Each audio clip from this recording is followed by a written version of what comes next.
Berea.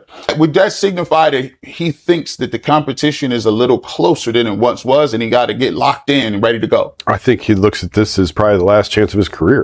Hey, Shedeur Sanders has Deshaun Watson, 9-year veteran, shaking in his boots. Hey, Shedeur got Deshaun showing up to the facility. And you know, he pulled a quick one. See, the thing about these veterans, when you got $230 million guaranteed, you can make people like Harold Fannin, who we haven't seen do anything in the entire spring. I think he was dealing with an injury. Nobody saw this coming.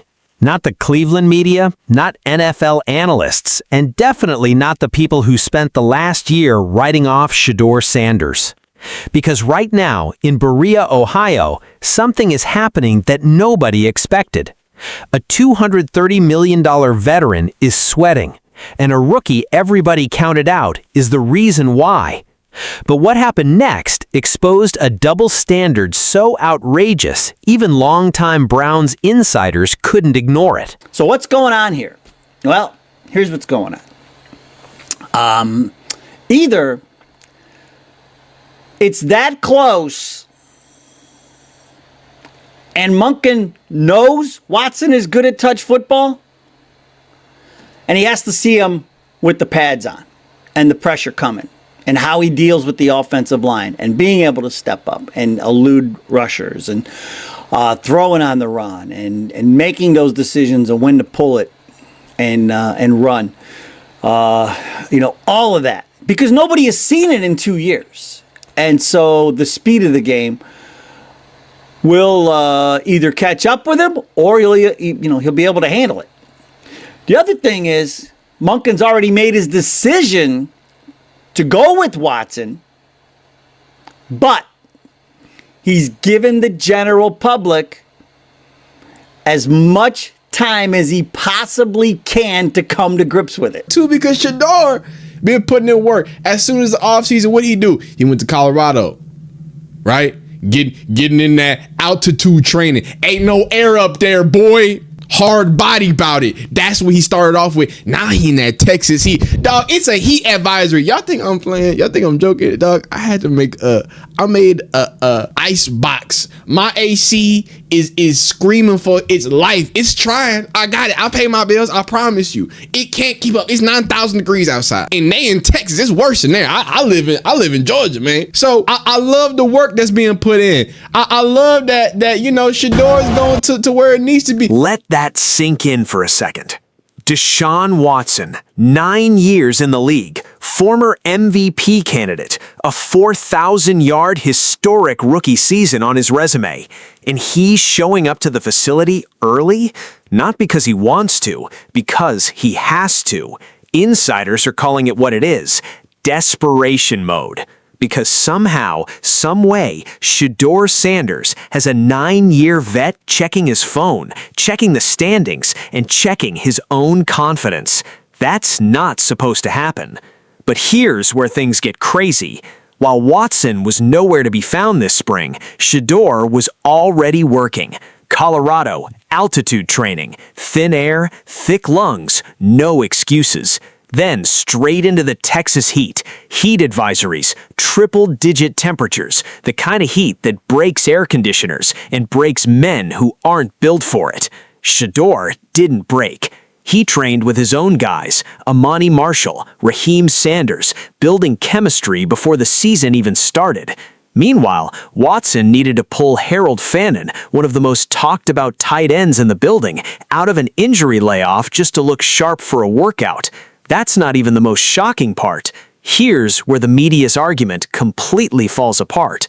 For over a year, national voices called Shedeur Sanders entitled, arrogant, not ready. But when a 9-year veteran with $230 million guaranteed suddenly shows up early to get locked in, that's framed as dedication, as leadership, as hunger. Same building, same offseason, same grind. Different headlines. Because here's the truth nobody wants to say out loud. Shedeur never left the building in the first place. He was there before there was even a head coach, before anyone knew who'd be calling plays. First one in, working, while the rest of the league was still on vacation. Now pay attention to this. On the fact that, hey, Deshaun is the one that's in desperation. It's not Shedeur needs to. No, Deshaun's the vet. Deshaun's been there. Deshaun's played MVP football. This is Deshaun's 18th situation. He's only played 32% of this contract.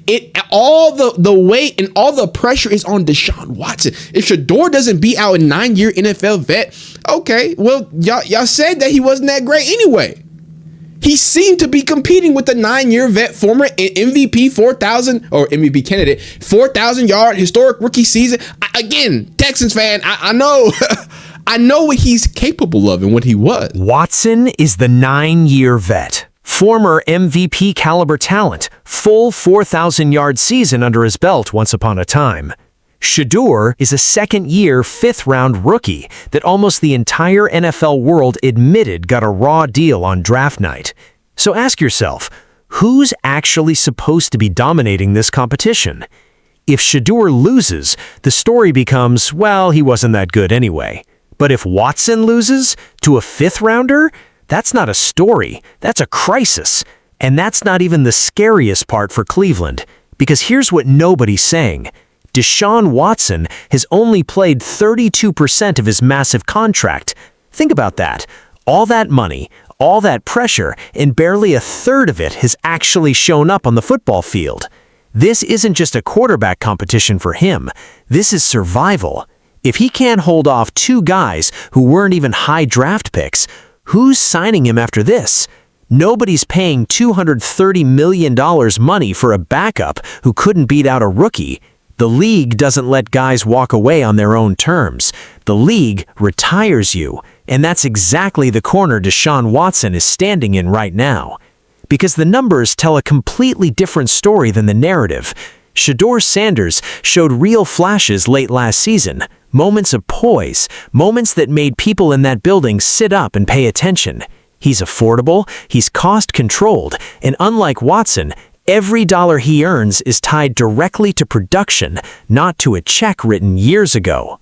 Around him, a talented young core, Quinshawn Judkins, Dylan Sampson, Amani Marshall, Raheem Sanders, a receiving room and backfield that isn't going anywhere. This isn't a rookie floating alone. This is a rookie building something. And what happened next left Browns fans stunned. Part of this is, are you trading Shedeur Sanders when there's not much market for him? I wouldn't think. Like, what are you getting back for Sanders? I know you mentioned Brissett, but just like in a vacuum, what are you getting back? And is that worth, giving him up if you do like him? And I have no indication that the Browns don't like him. I think Andrew Berry really likes Shedeur Sanders. Todd Monken has said good things about him. So it feels like this is year two. He played okay at the end of last year. There were signs there. There were glimpses of potential. Why would you bail on him now? Unless he had a terrible offseason and everything that the organization says was... Because inside that building, the belief in Shedeur isn't a secret anymore. People close to the front office, the ones who actually make personnel decisions, reportedly like what they see in him. The coaching staff has said good things. Meanwhile, trade rumors around Shedeur surfaced and then completely vanished. No real market, no real offers, no indication the organization ever wanted him gone. If they truly believed in Watson, would they even be entertaining a close quarterback battle with a fifth-round rookie? Would insiders be pointing out the same thing over and over? That's not even the most shocking part. So here's where it all collides. A 9-year veteran with a guaranteed fortune suddenly needs to prove he still belongs. A second-year underdog everyone counted out is the one applying the pressure. This is no longer a story about age or draft status. This is about who actually wants it more. And right now in Berea, the answer is getting harder and harder to hide. Whether you love Shedeur Sanders or hate him, one thing is becoming impossible to deny. Every time they try to write him off, he keeps giving people a reason to believe. Deshaun Watson has the money, he has the resume, he has 9 years of NFL scars to prove he belongs.